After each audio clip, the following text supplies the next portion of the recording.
is out in the Joshua Tree conferencing site. We're going to go back out to Eric Menendez, and then we'll bring it back here to start with Garth Pizant.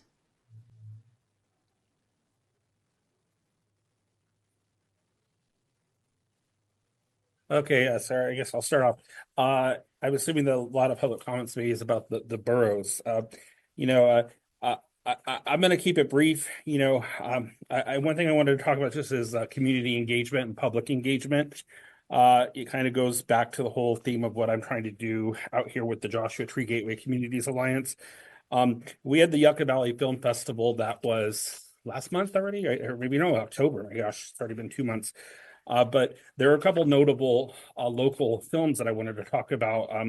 One was produced by Natalie Fay, and it highlighted a horse ranch, the Wild. I can't remember the name of the sanctuary, but it is out in Wonder Valley. They kind of rescue horses, and they also provide services with PTSD and people traumatized by certain things like that. And it's run by a former military.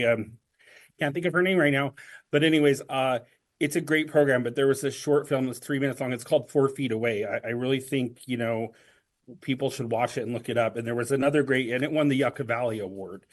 And then the second winner for, I think, Best Picture or Best Drama was called Darcene's Day. And it kind of highlighted the struggles a single woman faced trying to find employment and get a loan for a startup.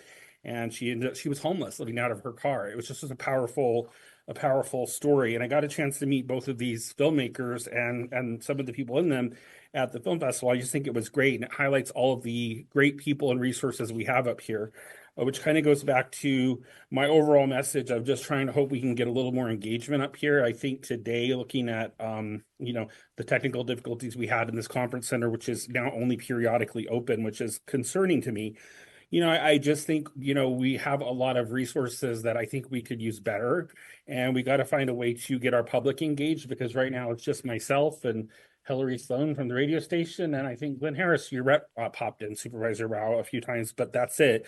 People need to know that we have the services here in this building, which, sits empty a lot of it most of the time. And I think we need to look at things differently. A lot has changed. Like I said, I was reviewing census data.